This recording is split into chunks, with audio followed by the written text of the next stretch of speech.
সুপ্রিয় দর্শক, সর্বশেষ আপডেট বাংলা নিউজে আপনাদের স্বাগতম। শুরুতেই সংবাদ শিরোনাম, এরপর থাকছে বিস্তারিত।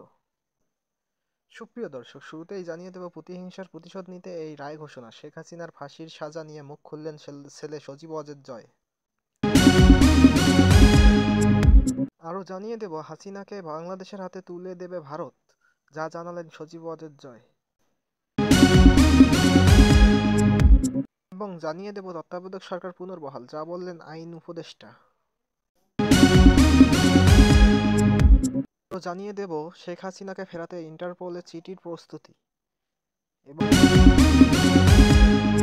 এবং জানিয়ে দেব নরসিংদীতে আদালত প্রাঙ্গণে হামলার শিকার ছাত্রদল নেতা। সুপ্রিয় দর্শক, এতক্ষণ শুনছিলেন সংবাদ শিরোনাম, এখন থাকছে বিস্তারিত। তার আগে ভিডিওটিকে ভালো লাগলে চ্যানেলটিকে সাবস্ক্রাইব করুন। বাংলাদেশের প্রাক্তন প্রধানমন্ত্রী শেখ হাসিনার ফাঁসির সাজা নিয়ে প্রথমবার সংবাদ মাধ্যমের কাছে মুখ খুলেছেন হাসিনা পুত্র সজীব ওয়াজেদ।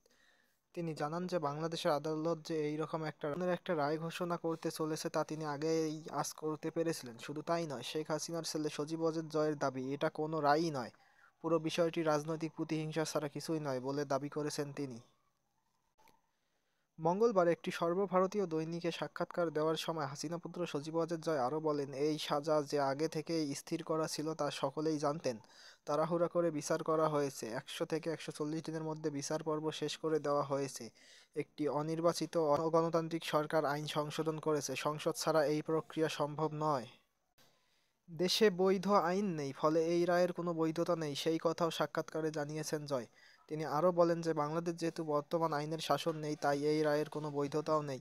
আইনের শাসন বাংলাদেশে না ফেরা পর্যন্ত অপেক্ষা করতে হবে। দেশে আইনের শাসন ফিরলে এই রায় সঙ্গে সঙ্গে বাতিল হয়ে যাবে।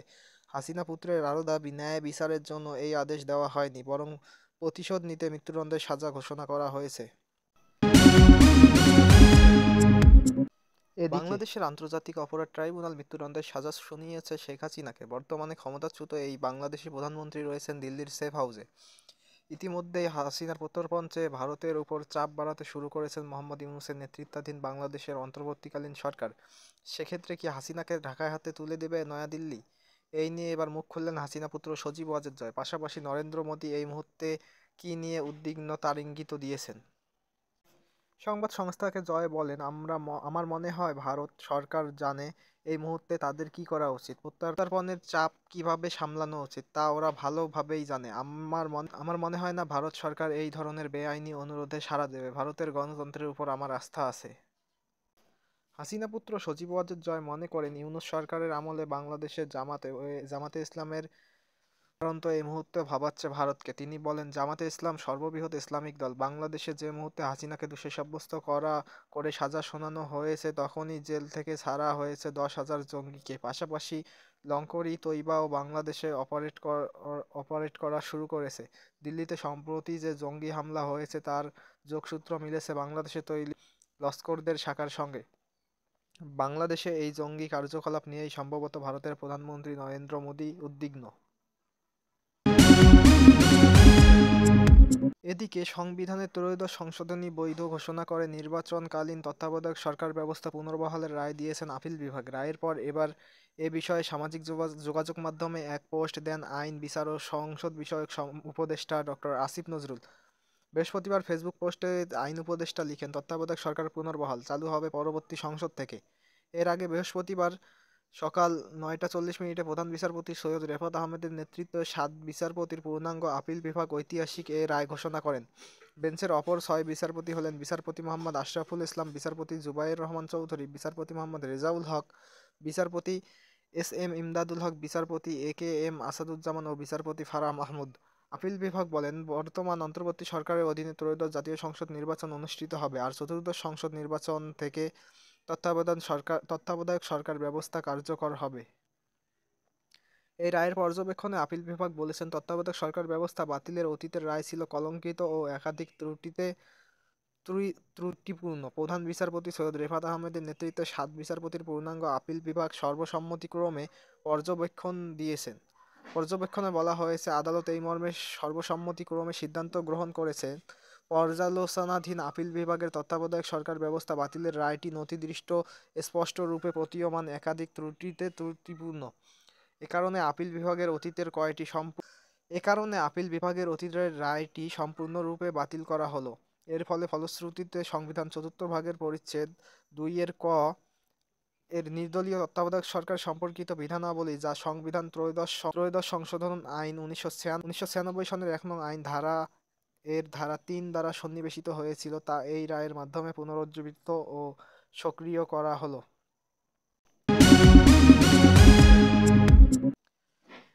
শেখ হাসিনাকে ফেরাতে ইন্টারপোলে চিঠির প্রস্তুতি।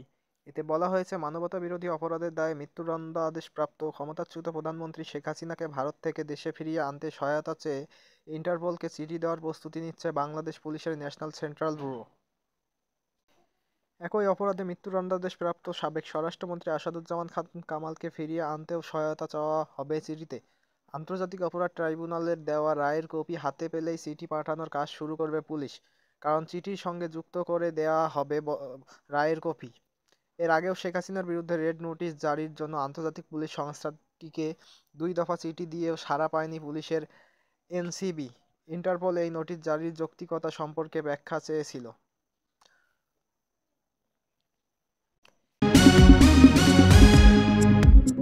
এদিকে নরসিংদীতে মামলায় হাজিরা দিয়ে ফেরার সময় আদালত প্রাঙ্গণে দুর্বৃত্তদের হামলার শিকার হয়েছেন এক ছাত্রদল নেতা। আজ বৃহস্পতিবার দুপুর ১২টার দিকে আদালত ভবনের নিচতলায় সিডিআর রুমের সামনে এ ঘটনা ঘটে। আহত ছাত্রদল নেতার নাম সিয়াম হোসেন পলাশ। তিনি উপজেলা ঘোড়াশাল পৌর ছাত্রদলের যুগ্ম আহ্বায়ক ও একই এলাকার ইমরান মিয়ার ছেলে। আহত ব্যক্তির বাবা ইমরান মিয়া ও পরিবারের সদস্যরা জানান, গত বছরের ডিসেম্বরে পাইকশা এলাকার একটি ছিনতাই মামলায় হাজিরা দিতে আদালতে যান সিয়াম। হাজিরা দিয়ে বের হয়ে যাওয়ার সময় আদালত ভবনের সিডিআর রুমের সামনে গেলে সন্ত্রাসীরা তাকে লোহার পাইপ দিয়ে এলোপাতাড়ি পেটায়। পরে আশেপাশের লোকজন এগিয়ে এলে পালিয়ে যায় সন্ত্রাসীরা। এরপর সিয়ামকে উদ্ধার করে নরসিংদী জেলা হাসপাতালে নিয়ে চিকিৎসা দেওয়া হয়। তার মাথায় ৪টি সেলাই লেগেছে।